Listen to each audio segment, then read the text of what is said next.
Hello, hello. Welcome to the January 19th, 2024 episode of Why Am I Like This? It's January 19th in Australia and probably in like Taiwan and Japan and North Korea. Definitely South Korea, but in North Korea, they might use some wacky calendaring system where every day is like one of the names of Kim Jong Un or something. I don't know. I really don't know. But I've heard things are kicking off there. And prayers up for the people of the Korean Peninsula. Anyway, Why Am I Like This is a container which is held every week on Venus Day. But since I moved to Australia over the New Year's Eve, New Year's Day break in Gregor's calendar, as sort of likes to call it, it's actually like Moon Night of Jupiter Day or Thursday night, probably in most of the Americas right now. So apologies for that confusion. Um, and yeah, if this is the first time you're listening in, either live or on recording, Why Am I Like This is a container which I started because people were asking me all kinds of questions on social media. And, like, I think it was like really good for my training, or you could say ostentatiously my initiation to answer these questions on social media. But it kind of got to the point where I felt like the amount of depth I wanted to go into would mean that the energy exchange between myself and the people who are asking me these questions would not be symmetrical. Which, for me, I would say like long term asymmetrical energetic exchange leads to attachment, and then attachment um, leads to like expectations, like energetic attachment leads to expectations, and then expectations which are fermented by attachment, I want to say, tend to cause rupture. And I would say rupture leads to communal disunity, disintegration, lack of safety, and ultimately disease in the body of collective human consciousness. So I decided, or I felt called to hold space for these questions in this container called Why Am I Like This? And I tend to answer these questions in a way which is, I would not call it necessarily non-linear, but I would call it multilinear. I think there's this sort of idea that like the antidote to linear time or mechanical linear time is non-linear time, but I don't think I would call it like non-linear time. I would say that like it's about respecting many linear cycles, which spiral. So like respecting all of the spirals of time, including the diurnal cycles, the hydrocycles, the circadian rhythms of our body, menstrual cycles for people who have menstrual cycles, menstrual cycles for people who communicate with people who have menstrual cycles, and so on. And the other reason that Why Am I Like This is the way it is because I think, yeah, I guess I'll relate it also to social media, or what I call parasocial media, is like, I think the norms of communication in parasocial media are such that people tend to say things very declaratively and without qualifying what they're saying based on their perspective. So a lot of us people in the room, I think we tend to qualify what we're saying um, by speaking directly to our feelings, our opinions, like in my opinion, blah, blah, blah, or our experience, in my experience, blah, blah, blah, or from my experience, or from my perspective, or from this perspective, which I feel like is just like what I'll call a red avian code, or a very literal or lexical way of qualifying one's assertions based on one's experience or one's place in space-time. Whereas I feel like you'll hear a lot of people saying things like, uh, you are the conscious creator of your own reality. And it's like, it's stated as a fact. There's no qualification there. It's not like, okay, from my perspective, we are all conscious creators of our realities. Secondly, it's like, stop talking about me, just talk about yourself. Like, why are you projecting literally, lexically, on me when you could just be talking about you and your experience? So that's why I call this container Why Am I Like This? And I invite you to like cut me the fuck off if I say anything which feels like it's coming from a so-called objective perspective, or you could say coming from what some people call, in my experience, quote, the view from nowhere, unquote.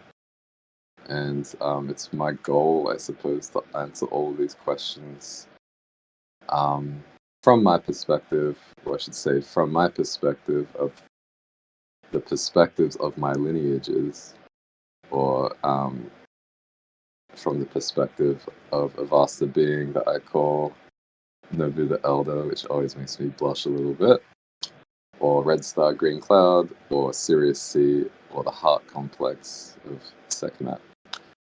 And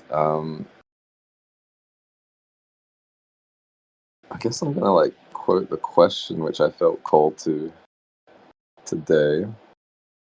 And the question came from, well, there was a tweet by a friend of mine named Lump, who's also in the pot of the broom. And I can't see that tweet because that account's gone now. But I suppose I quoted it and I said, do you know the difference between your trauma-informed thoughts and your intuition-informed thoughts? Do you know the difference between when you are channeling thought forms and when you are channeling your life forms?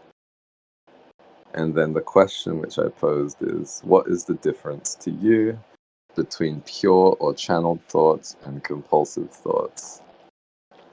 So hopefully those questions kind of set the container a little bit. I'll also set the container by repeating the guarantee that I repeat pretty much at the beginning of every one of these sessions, which is that no context will be enmeshed in this container. And context will definitely be disenmeshed, which is to say that karma will be released and will not be reified in this container, and that I'll hold space for repair or refinement if you feel like this guarantee is being violated. So I guess the way I want to start is just by asking y'all if anything comes up in response to some of those words I read just a minute ago.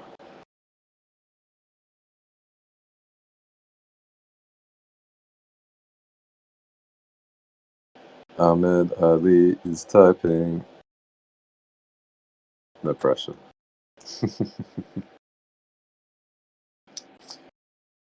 Uh-oh. Audio trouble. Perhaps. Thank you for asking if there's audio trouble. I'm kind of glad it's only for Ahmed. I'm sorry to say that, Ahmed. But I'm mostly glad that it's good for Craig. Because sometimes I've recorded Why Am I Like This? And the transmission is juiced. And then my connection to Craig is like all fucked up. Like I recorded like a crazy transmission about the difference between astral and etheric energies. And I just like went to town on Western astrology and like, I'm not going to say anymore because I don't want to invite distortion. But yeah, then when I went to look at the recording, it was like, so hopefully the recording stays clean. But yeah, I'd love to hear from y'all about, yeah, how do you think about intuition versus, let's say, like being hijacked by programs? How do you know when thoughts are coming from your connection to the cosmos versus, let's say, programs which are triggered by dysregulation in your body. I don't want to anchor too much. And I know, like, we've talked about embodiment a bunch, but I feel like we can go a little further and a little deeper today.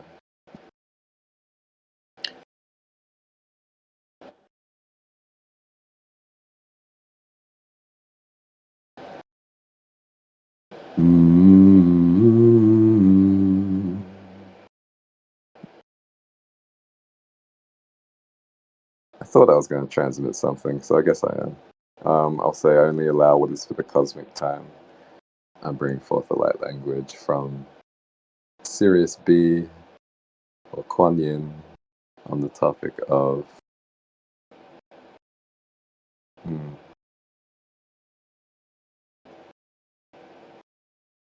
the communal garden of Sheknah. And I'll start now. While y'all think about the question.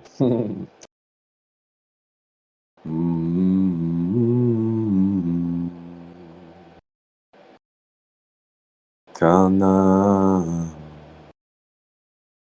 Kitera sana lepola sinam Kiana sora punaro salam Kiana salamara sharam Kiana remastoro sanam. What's up, Julie? Kiara mona saliana sonala kam Kia Kia Kia Kia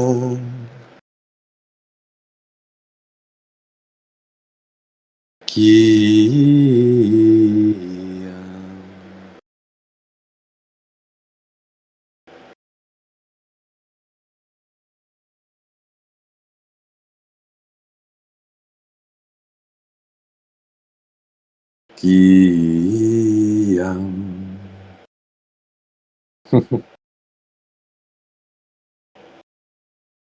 Kiam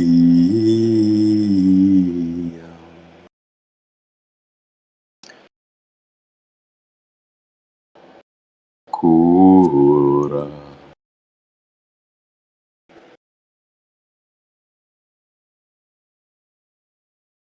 Kura samtile tara sumtaram shitale kunasta Ku amasta ile kanam sutare shetefta Tile katam sonileka Kutara satakam salia Tianastora shama Tiarastamashara Kurasa Kurasam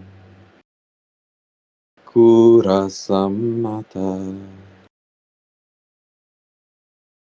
Si ta'ama Si ta'ama sola karasana mishe Si ka'alema Si arama Si amaroso kataran safta penid eresa Kiana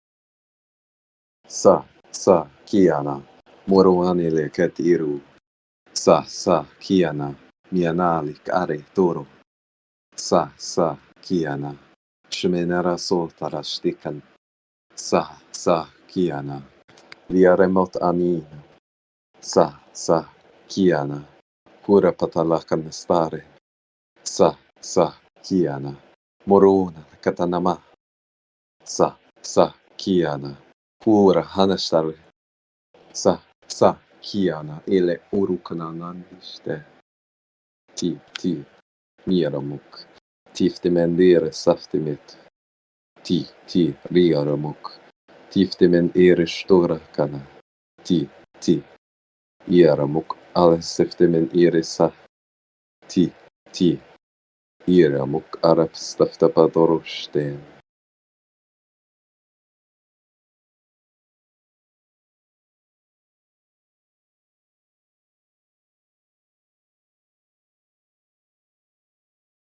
Anam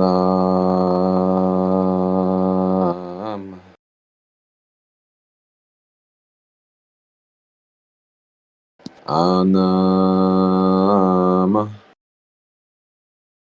Anamasora.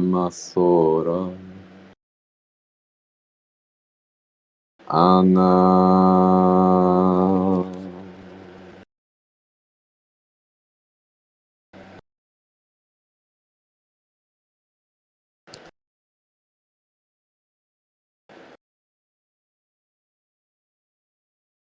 Anam.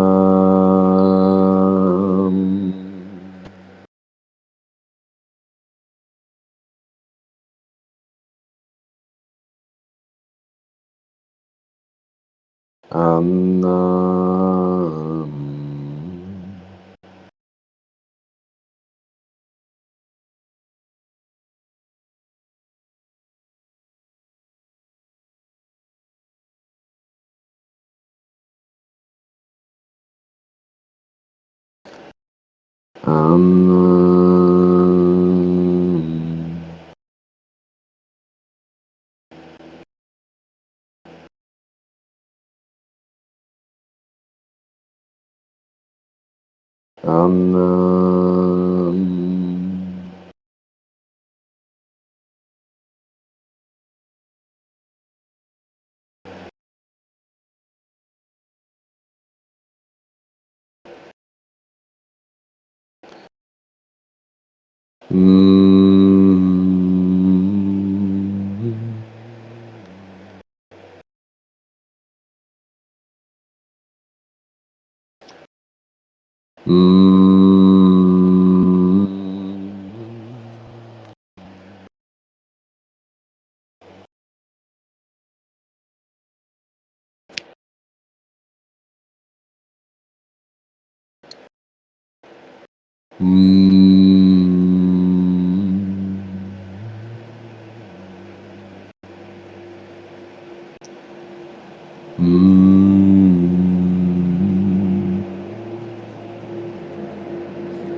Kanare sutam dile kanam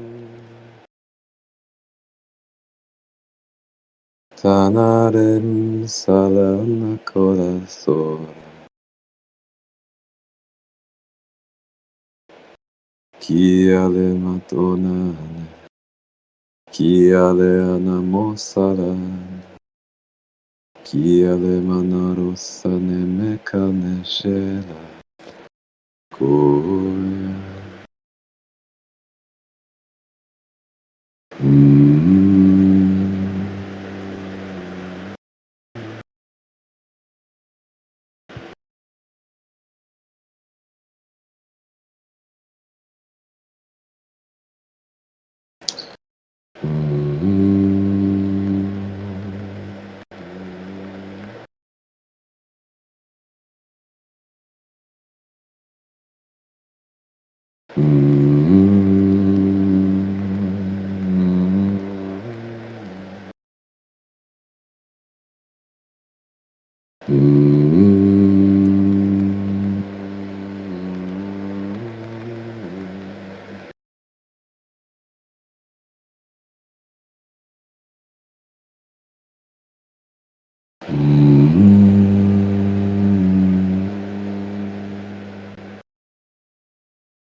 All right, y'all. I'm ready to talk in earth tongues. This has been a little bit of chat about the Pacific Ocean and I would say like initiation rituals relating to like becoming one with the water.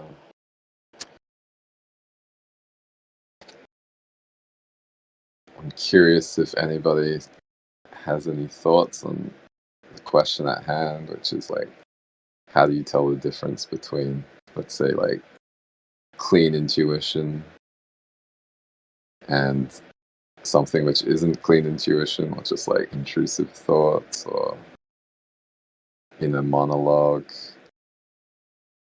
that kind of thing. But I guess like, please feel free to unmute, or if you want to chat about it, I can read out what you want to say if your mic's not working, or if you'd rather not, or if you're in a loud place. But I'll say for me, like the really short answer is just like how embodied I am, and I feel like I'll go a little bit further into it because that's a little bit glib. But what I'll say first is something I've said in this container a few times, which is that for me, a body is a continuous fabric of space and time. So, what that means to me is that in our earthly forms, as humans, I'll just say, or I think this also applies to any life forms which reproduce sexually, but essentially, like the sex cells of your father and the sex cells of your mother become a zygote, and then that zygote divides and multiplies and increases how much space it takes over time, right? So if you could imagine that every pixel of space kind of crosses over or entangles with a pixel of time, and then we're expanding the pixels of space and time that we take up as our body grows, and also we move continuously through space and time. You could imagine that all of those pixels of space and time that we take up are our body, not just like the thing that we're looking at in this current moment of space and time, but all of the space and time that we've occupied in our bodies. And then I would say that when we become disembodied, I would say that the perspective of all of those pixels of space and time in a given moment are not interconnected. And I think you could say, like, okay, well, like, is it possible for our bodies, all of the bodies which make up our body of space time, to be completely connected? And I would say it's possible, but it's exceedingly rare. Either like in the current moment, or I'll say like across all of the moments of space and time that we've occupied or will occupy in the future. And I would say that usually happens because our bodies become discontinuous, because in given moments of space and time, our awareness doesn't occupy all of the space time in a given moment. And you could say that like those pixels become dead, right? Like when the pixel on your screen no longer lights up, you could say that if there is like a lack of mutual interperception between the bodies of our body and any one or two or several bodies within our body, then there's a lack of reflection, and then that pixel becomes dead. Because I think this is something that comes up in a lot of different lineages, but like energy or awareness is really something that arises between bodies, I would say, not something which is inherently a property of a single non-separate body. Um, so if we are okay with the idea that becoming disembodied is something which can happen on a spectrum, which can happen from context to context, which can happen only between like contexts of space and time within our bodies, then going back to the question a little bit closer, I would say that the reason that this relates to intuition versus, I'll say, like behavioral programming or thought form complex invocation or intrusive thoughts, is because, like, when these pixels of space and time go dead in our bodies, it's not like this energy just disappears. I would say that, like, this energy leaks.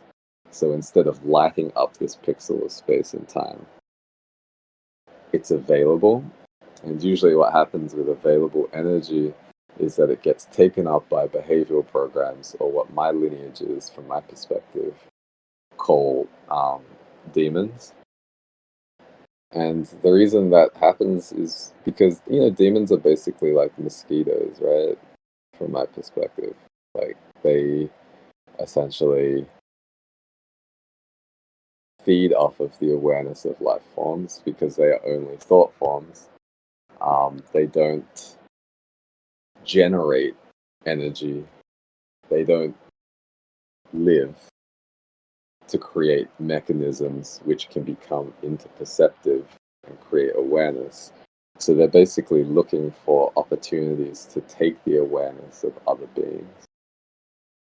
And this is also why I would say that we tend to get into dynamics where we traumatize one another, right? So, like, if you look at this from the perspective of a demon and you're hungry, or you want to, like, open up space to feed for other demons that you're associated with, or even like thought form complexes which make up the vaster thought form complex of your selfhood as a demon, then not only are you gonna, like, be invoked when somebody gets triggered, which is, again, like something I've said before in Why Am I Like This? Like, from my perspective, happens when there is there's characteristics of a context that we're in which resonate with characteristics of contexts where we became disembodied, whether it was because we were being traumatized by other people, or whether because we were being conditioned by other people through repression or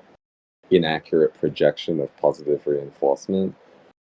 Then we tend to get disembodied, those pixels become dead, those, I want to say, like, quanta of awareness which are available for those pixels become available, and then they get corded to thought form complexes or demons.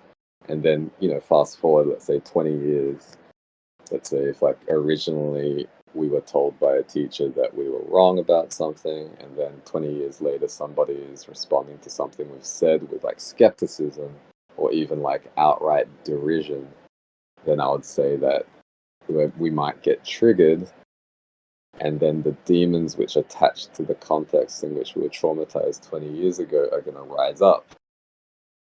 And then when those demons rise up, often not only will they cause us to become dysregulated so that we can go into, like, fight or flight or freeze or fawn, so that our awareness leaps out of our body, and I would say, like, mostly leaps up into, like, the upper chakras where thought form complexes tend to take root.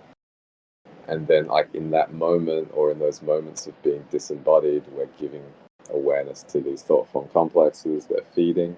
But then also those thought form complexes have learnt to re-traumatize us. So, like, they might, like, call in their bodies, and we might end up with intrusive thoughts, cyclical thoughts, which continue to take our awareness and dysregulate us and create more dead pixels so that we can be more triggered in the future. And you can kind of imagine how, like, people just go through life snowballing and picking up all of these different triggers from different contexts, so that almost like any context would trigger them and cause them to give awareness to thought form complexes.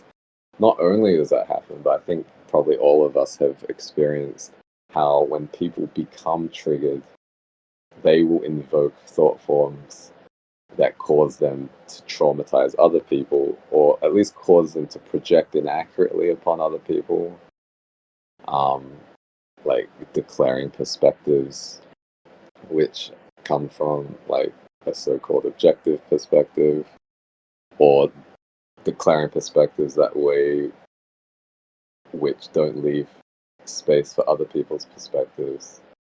Um, and in other words, like, they basically create dead pixels in other people's subtle bodies so that they can invite cording or attachment to their subtle bodies, or um, can invite other thought form complexes. to feed on other people's subtle bodies. So you end up with like this viral dynamic of thought form complex proliferation.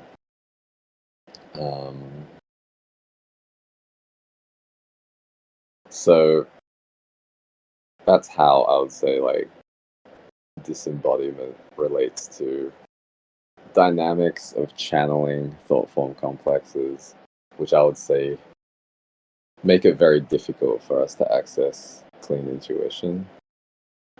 I guess I'll kind of pause there and see if anybody has any reflections or questions or disagreement.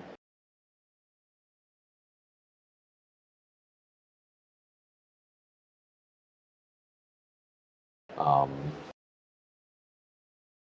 can you tell I dislike demons?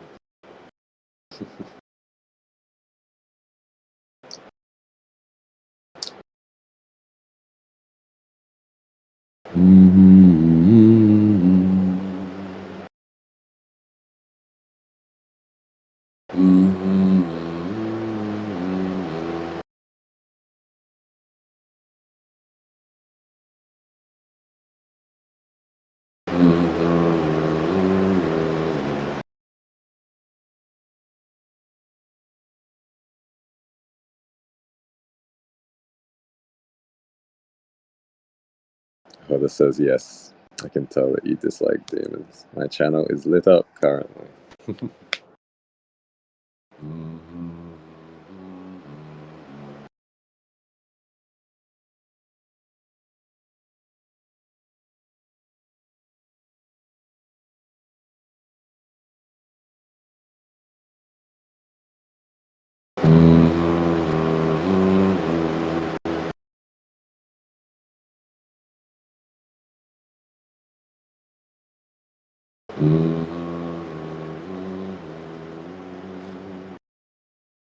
Hello.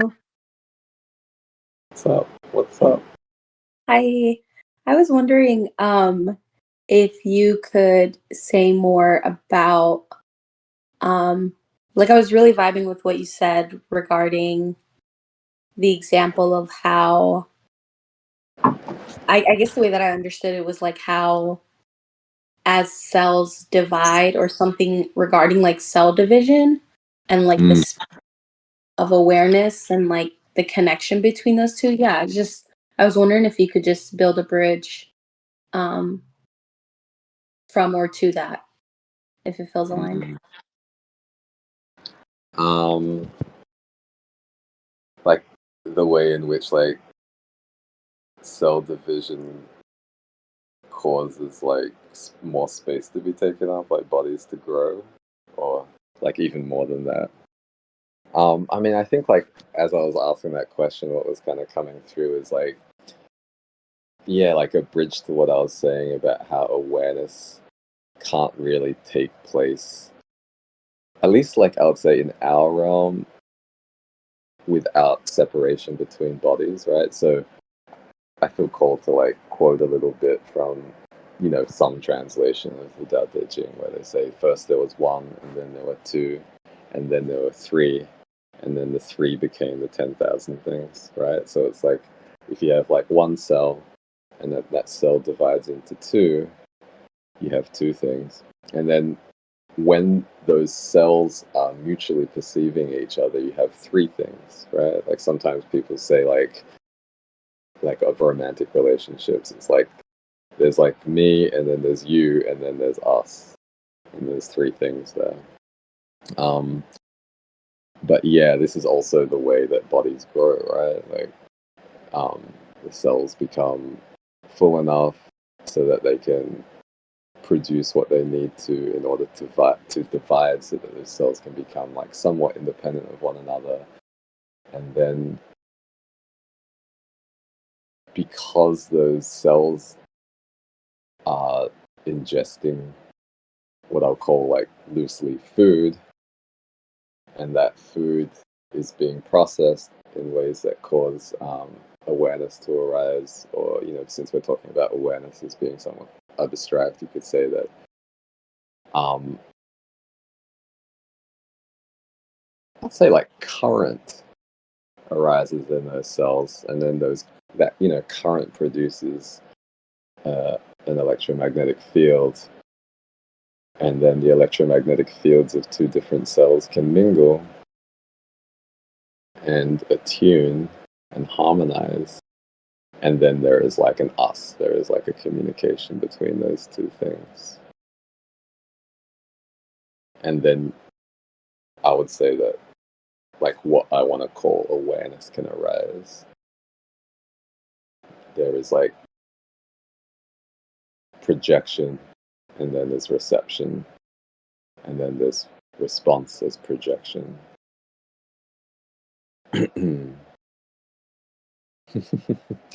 Bruce just joined. Bruce said, I just wrote something about humanity splitting, and I joined my first call, and the topic is on cell division. Too many things to think, my friend. What's up, Bruce? Glad you're joining.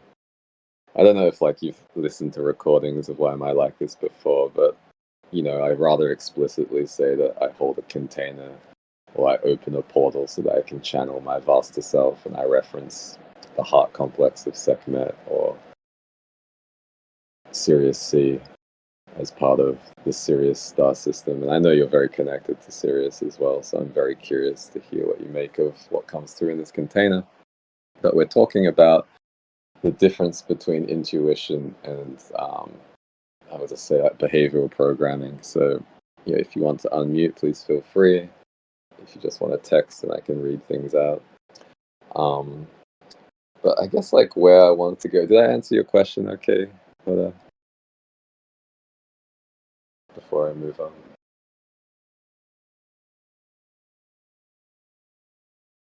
Cool, thank you.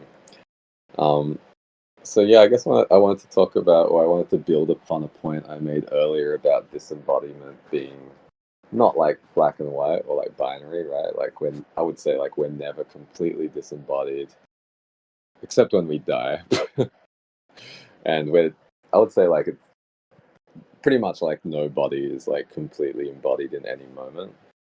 And then I also want to say that, well, even if we were completely embodied, I would say like if we were completely embodied in any given moment, then we would become a crystalline connection to our embodiment level of any other moment. But given that we're usually partially embodied in any given moment, we become like partially crystalline when it comes to being able to connect to other moments and connect to our embodiment of other moments. And I would say that the flow between all of the quanta of awareness in any given moment and then across to quanta of awareness of different moments is what I call second, or will, or divine will. And some lineages call it, I think, prana, or like ruah, or life force, or ki. And this flow of awareness between, I would say, like dead pixels and live pixels, or even like more alive pixels and less alive pixels, if we're talking about like spectra of awareness or embodiment. It causes a current which tends to find resistance to full embodiment, which stirs up karma, which is ready to be released, I would say, right? And that is often reflected in our material world experience. I would say, like, when it's dysregulating, it tends to invoke thought form programs, thought form complexes, or demons. But I would say that, like, when it happens due to the internal stimulation of karmic obstruction, then it's usually happening in a way that allows us to invoke those thought form programs only so that we can purge them, or so that we can harmonize them with the field of divine will, which arises between embodied space-time contexts in the current moment and across all of the moments of our lifetime.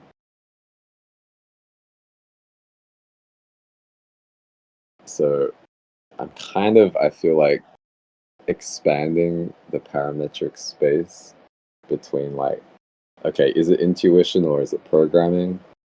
And I'm kind of like, you could imagine expanding it into like another dimension so that there's room to think about the idea that like intuition could cause us to have programmatic thoughts. And that could be because they're ready to be purged. It could be so that we can see the world through these programmatic thoughts and then see choices that we need to make and actually have those choices so that we can have experiences that will cause us to experience contexts which have characteristics that vibrate or resonate with other contexts where we have karmic attachments so that we can purge those karmic attachments, just so that more and more of these contexts of space and time in our body across our lifetime, in the future and in the past, can be reconnected. And I'd say like this refers to what I sometimes call like remembering. And I think like probably most of us have probably had the experience where like you've done some healing, like you've meditated, you've purged some stuff, you've done a ritual, you know, you've taken your own blood and like you've drawn stuff on your face, and then like, you know, shit gets charged up. And then all of a sudden you start to remember things that you had kind of blocked off, right? Like I would say like a big part of my path was you know, realizing that I was entering into many romantic relationships from a place of being, you know, having a traumatic relationship with my mother. And then once I had touched this karma, and then, you know, I was regulated enough to, you could say, like perceive myself with grace or with serenity or compassion or, you know, any of these sort of like spiritual epithets, then the karma that was resonating with traumatized aspects of self from, you know, 20, 30 years ago was resolved so that a conduit was opened up from the space and time of that current moment and ongoing moments to those moments where I was traumatized before. And I remembered having been traumatized by my mother in certain, you know, certain moments in certain ways.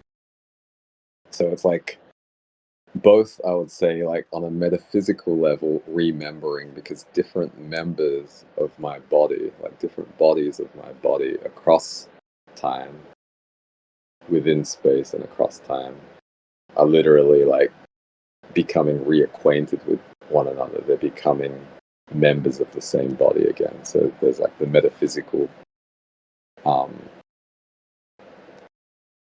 remembering, and then there's also like the colloquial remembering, where we actually like can recall things that we had possibly had blocked off. You know, and I think like secular psychotherapy would just talk about us blocking off memories, but they don't really go into the metaphysics of it.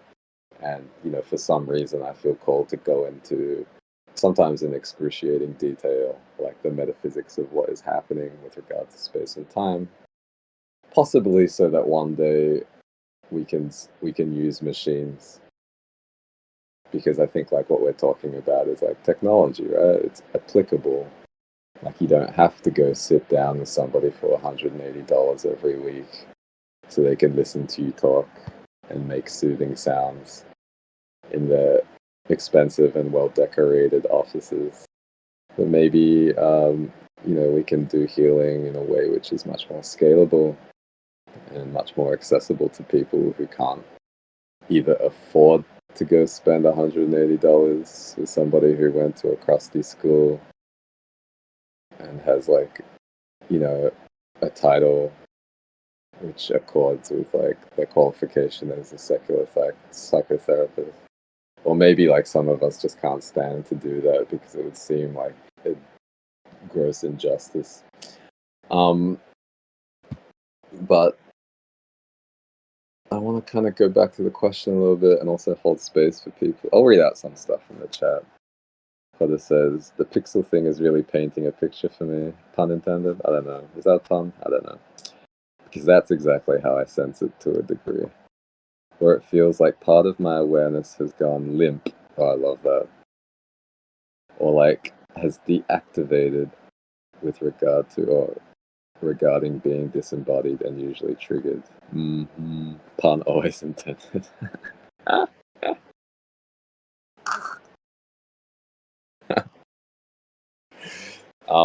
Yeah, I love that. I love the word limp because I think it speaks directly to how I feel when life force is moving through my body.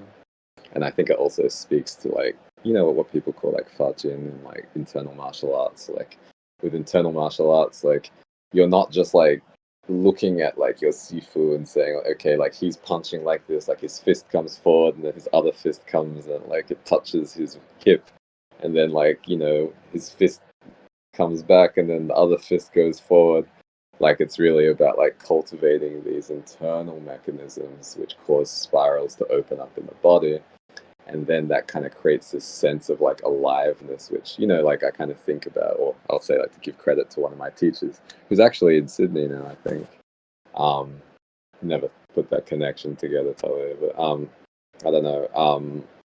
And also like near the Pacific Ocean where I put a screenshot before. But he used to say, like, when you turn on like a tap and it's connected to a hose and you put your thumb on the end of that hose, it kind of creates this like bulbousness in the hose. And to me, that kind of feels like something which is very different to like the limpness that you're talking about. It's like this life force or fudging. And then this is like how, like, Bruce Lee, not Bruce who's in the chat right now, but Bruce Lee would like do the 1 inch punch thing, right? Like just building up all this force and then letting it explode. Um, so yeah, I really love that you brought limpness into the chat. But like, well, I don't know. I think that guy's dead. That's how I know you're not him. Also, like, the person in your picture doesn't look like Bruce Lee. I hate to break it to your buddy.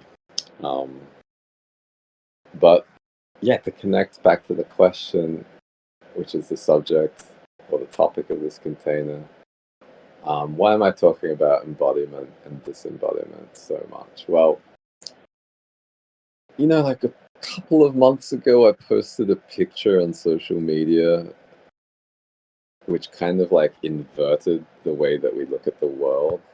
So, like, I think like probably for most people, when we think of like our bodies in relation to Earth and the cosmos, like it's like you have the ground that you stand on. And like at this point in the development of human knowledge, we know that the Earth is like spherical, roughly. It's a little flatter at the poles, a little wider at the equator, but it's more or less spherical. And then when we're walking on the ground, it's like we're pointing outwards from the core of the Earth. And then, like, you could say, like, our heads are pointing towards heaven and our feet are pointing towards the core of the Earth for the most part. And like the way I'd drawn this picture was more like the Earth was still round, but we were standing in the center of it. So our feet were kind of like on the inner perimeter of the Earth, and our heads were pointing towards the center. And what I was trying to illustrate there is that, like, the world that we tend to perceive through our eyes and through our throat chakras and through our third eyes and our crowns is actually like, I would call it like an astral realm which connects us to the material realm, which is to say, like, it's a world of forms and symbols. And, if you're familiar with, I'll say, like, the philosophy of Plato and Plato's cave, then you can probably connect how what I'm saying connects to what he was saying, which is that, like, we don't really experience reality directly. We experience like an analog of reality, which represents as thoughts or symbols or concepts. And then for the most part, we don't really experience reality on a pre-formal or pre-conceptual level because most of us are disembodied, right? So hopefully I'm kind of like building an effective bridge back to what I was saying before. And what I was trying to illustrate with this picture is that, like, for most of us as spiritual practitioners in current time, my perspective is that we often connect to, our so-called higher selves or the cosmos without necessarily being embodied, like through the lens of, or the lenses of symbols and concepts and thoughts, archetypes. Adam's here, so I'm just like trolling Adam a little bit. We connect to the cosmos through these distortions, right? Like they're effectively distortions because they're not pure vibrational communion with celestial bodies. Like even if you're looking at a star, we're looking at the star through like our eyes, which are connected to our brain, and then our brain's doing some stuff where it's like that's a star. Like it's very difficult. Like if you've ever tried to draw something, I think like many of us probably have the experience where it's like we think we know what it looks like, but then when we try to draw it, we can't draw it because we're not actually looking at it. We think we know what it looks like because our brain is taking all of these vibrations as light and, perhaps like other forms of vibration which are outside of the visible spectrum of light. And then we're using those vibrations to find concepts relating to what we think we're seeing. And then we think we know what it looks like because we, you could say, like, have built up our memories, our neural networks around aspects of the experience of looking at this thing. But then when we go to draw it, perhaps we can't draw it, or we can't draw it in full fidelity. Like maybe if we're going to draw a mountain, we end up drawing like a triangle, and then like, it has like a little bit of snow on it and some lines on it. But it doesn't probably look like any mountain that we actually ever saw, because now we're just trying to transpose our memories of concepts of mountains into what perhaps any one given mountain looks like, or perhaps like what the archetype of a mountain looks like to us. But hopefully I'm illustrating effectively what I mean when I say that we don't actually interact with reality when we're not embodied or very well embodied. So the other thing I was trying to illustrate with this connection is that, like, from my perspective, of the perspective of my lineages, if we want to connect Earth consciousness to the cosmos, what we have to do is connect to Earth, because Earth has this connection to the cosmos. Like it has a connection to the sun, it has a connection to all of the other planets and asteroids and celestial bodies which are bobbing around in the etheric plane, or what I call the solar plane, or, the ether, or the interplanetary medium, or what I think Einstein called the vacuum, which relates to the plasmic output of the sun. And that's how the Earth connects to the cosmos. And then when we say that we're connecting heaven and earth, what I would say is that we are connecting through Earth's connection to the cosmos, through our Earth stars, which, from a subtle anatomy perspective, live about a foot underneath our feet, roughly. Or, if you're lying down, kind of gets a little bit, you can feel into where it is. And then we're bringing up that awareness from our Earth star into our roots, and then up and up and up and up and up into our upper chakras. And then what we're doing is we're connecting the astral realm, which connects us to our material realm, which is to say, like, the way that we see material reality through the lens of symbol, concept, form, such that we can connect to the cosmos through, like I'm going to say, like, more specifically, we can connect to the celestial body of Ma'at, which is sometimes referred to as a galaxy named Andromeda, but I don't think it's a galaxy, and I don't refer to it as Andromeda, I call it Ma'at. And then we can connect to Nut, which is like the Milky Way, which is literally what galaxy translates to etymologically. And then we can connect to Nut through our solar system, and then we can connect to our solar system through Earth. And then we can, in quotes, bring heaven to earth. But what I would say is, like, we can bring divine justice or ma'at to earth when we are able to truly perceive reality through our embodiment through the crystallinity of our space-time fabrics and its connection to Earth, through like a buttload of ancestral healing, which I would say, like, once we've released all the karma of our Earth ancestors, then we can connect to, I would say, like, the pure life force of Earth, but you could also say, like, we can connect to the intelligence of mycelia, we can connect to the intelligence of single cell bacteria, we can connect to the intelligence of, like, very primitive life forms which were primordial to human form, or like human genetics, right? And then we can kind of feel into, I want to say, like, the primordial hum of Earth's consciousness. And then we can actually perceive reality accurately, and we can make choices which are cosmically aligned with Earth and Earth's alignment with heaven or the cosmos. Um, and then, yeah, I would say that when we're in those states, I would say that we're operating intuitively. And on the way towards embodying pure intuition via this connection of our bodies to Earth, to the cosmos, our intuition will probably cause us to either, like, purge and experience thoughts so that the karma which is attaching us to those thought form complexes can be released, so that we open up more space to be more intuitive, and we may end up perceiving reality and making choices which cause us to have experiences which, in a regulated way, stir up connections to contexts where we were traumatized or conditioned, so that, again, we can open up more space for pure intuition. And, to go back to the very purest articulation of the question, like, what's the difference between channeled thoughts versus, like, programmatic thoughts, let's say, I would say that it's embodiment. And I'm going to read the chat.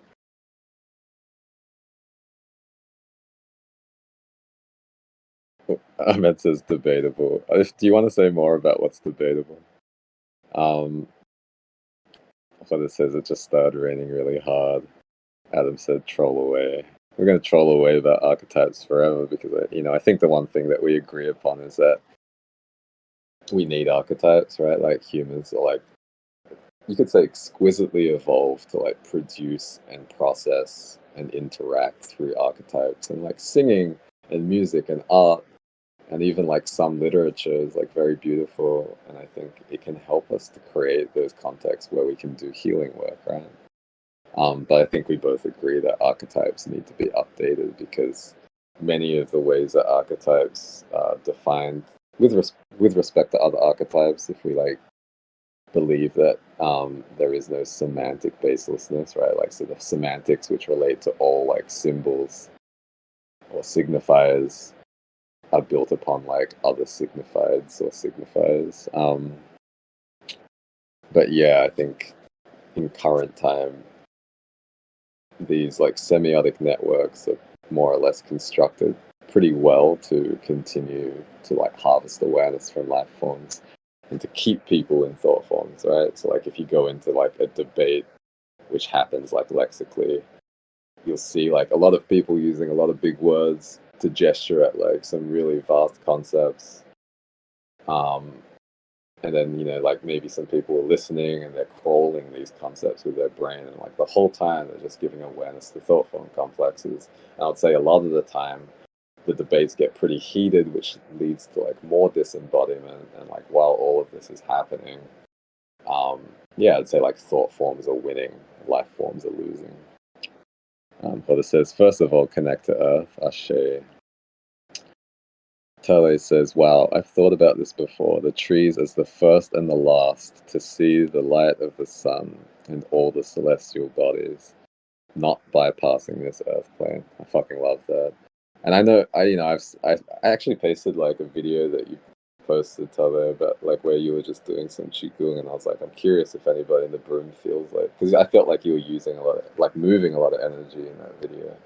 But I think, like, if you're familiar with, like, internal martial arts or Neidan or Neigong or Qigong, like, a lot of the terminology relates exactly to what you're talking about, right? Like trees.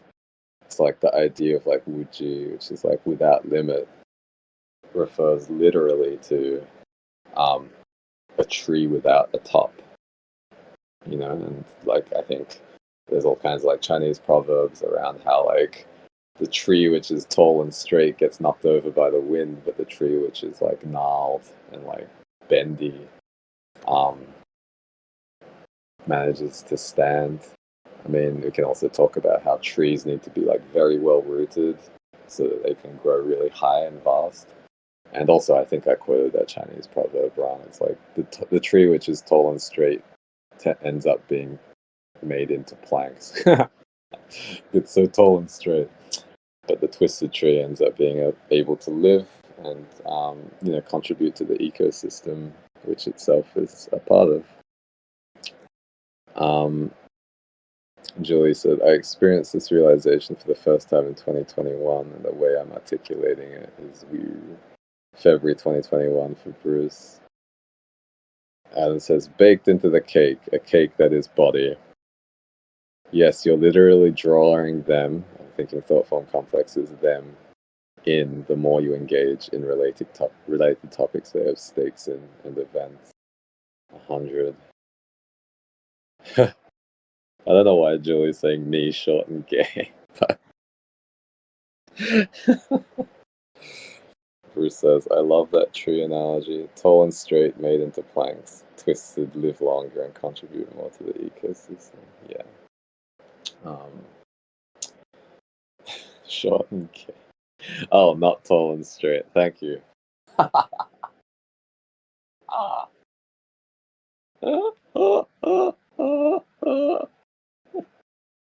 I'm stout and queer. Yeah. Does anybody have any refinements or disagreements? Any more questions which relate to like being able to discern between, let's say, pure intuition and pure distortion, or varying degrees of intuition versus distorted behavior? I also feel like some of the articulation around how like intuition can lead us to purge or make decisions, which I'd say like it opens up a lot of space for compassion and grace for me. Um, because like I'll say like having followed my intuition has led me into some circumstances which many people would be like, yo, what the fuck, bro? Like, what are you doing? Like, how can you be a spiritual person and yet you're doing X, Y, and Z?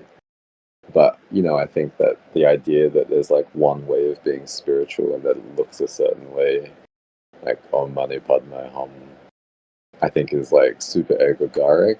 And I think it kind of like leads us down a path as a human collective towards uniformity and also like gender segregated places of worship and like cold, shriveled monk bowls and ultimately like death, right? Like I don't think like a lot of those spiritual traditions are conducive to plurality of life forms.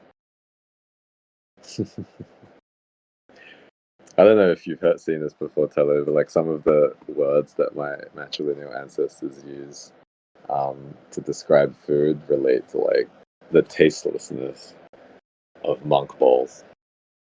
It's like if soup doesn't taste very good, they'll say like this soup tastes like the water which was used to wash a monk's bowls. That's my ancestors, or some of them. Yeah, but yeah, hopefully, yeah, I think like it kind of like creates space to like see how many different pathways can be like spiritual or lead to spiritual healing. Um, and then also maybe opens up space for us to create technology which allows us to do, like expand the ways in which we can heal spiritually. Because I'm not anti-technology at all, even though technology is like somewhat like a materialization of thought form complexes. There are like a lot of thought form complexes which I would say like have been encouraged, often at the point of a sword, to collaborate gently with us for their own sovereignty and for the sovereignty of life forms. Like right now, we're using English to communicate. I'd love to be able to communicate at this level in Spanish or like Japanese or something, but I can't.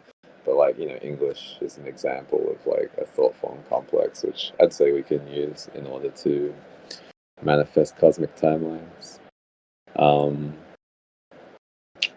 But yeah, if y'all don't have anything else, I'll just say thank you for joining me. Thank you for like making offerings in chat and in audio. I didn't see if anybody was making offerings in video, but that's difficult to do in Discord. But thank you so much for joining me. Thank you if you're listening to this asynchronously via the Broom Radio podcast. If you're interested in joining live, then you can see the show notes or the episode description for a link to join the Broom. If you're interested in supporting Why Am I Like This, then you'll probably be able to see like links to my website or my Venmo or PayPal or whatever, so that you can make donations to support like whatever I'm doing in this container. And I'll sign off and I will say goodbye to Craig, if I can learn how to work my phone correctly. But thank you very much, and I hope you have a great Moon Night of Jupiter day or a wonderful Venus day. Peace, peace, peace, peace, peace.